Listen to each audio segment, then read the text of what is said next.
अगर आपसे क्वेश्चन पूछा जाए कि मेल रिप्रोडक्टिव सिस्टम का मेन ऑर्गन कौन है, यानी मुख्य नर जननांग पेनिस होता है या टेस्टिस होता है, तो ये कुछ पेनिस का केवल काम होता है स्पर्म को आगे पहुंचा देना या पेशाब को बाहर निकालना।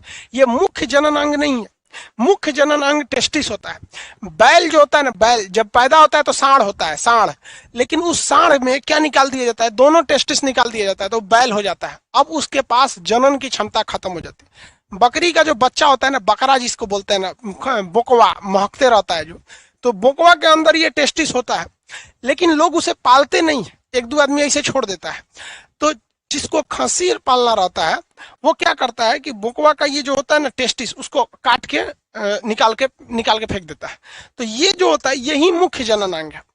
तो मुख्य जनन अंग कभी भी पेनिस न होके मुख्य जनन अंग टेस्टिस होता है, यानी वृषण होता है। टेस्टिस की संख्या कितनी होती है? 2 होती है। किसी मानव या किसी जानवर से अगर आप चाहते हैं कि ये मतलब रिप्रोडक्शन ना कर सके, बच्चे को जन्म ना दे सके, तो अगर आपने क्या काट दिया, पूरा दोनों टेस्टिस निकाल दिए, जैसे टेस्टिस निकाल देंगे तो उसका टेस्टोस्टेरोन बनाने वाला चीजें खत्म हो जाएगा, वो टेस्टोस्टेरोन बना ही नहीं पाएगा और ना ही वो क्या बना पाएगा, स्पर्म बना पाएगा। तो उसके अंदर से उत्तेजना ही खत्म हो जाएगी। वो फीमेल को देखेगा, उसे कोई मतलब नहीं है। जैसे देखते हैं बैल, सबको कोई मतलब नहीं रहता है, गाय है क्या है कोई मतलब नहीं। खस्सी सबको देखते हैं, कितना सुंदर बकरी आ जाएगी, नहीं देखेगा सब। समझ में? क्यों?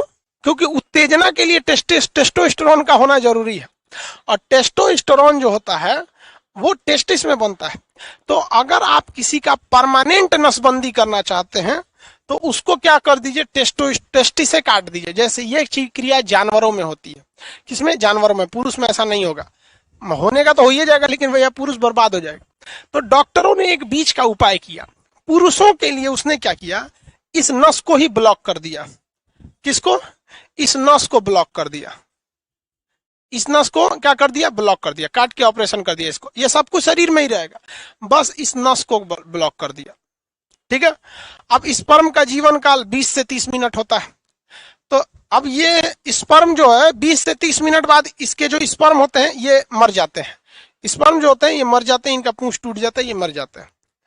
अब ये क्या करता है डॉक्टर, ऑपरेशन करके मेल के अंदर नसबंदी करके ये वाली वैस नस को क्या करता है, काट देता है।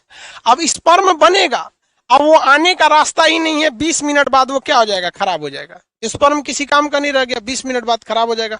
शरीर के अंदर जो होते हैं सब वही, वो तो क्षमता होती है, वो किसी भी खराब चीज को लाइसोसोम वगैरह खत्म कर देता है। तो मेल के अंदर नसबंदी करने के लिए टेस्टिस को काटना चाहिए या वैस को काटना चाहिए? तो भाई टेस्टिस को काटेंगे तो दूसरे दुनिया में चल जाएगा। क्या काटा जाता है? वैस।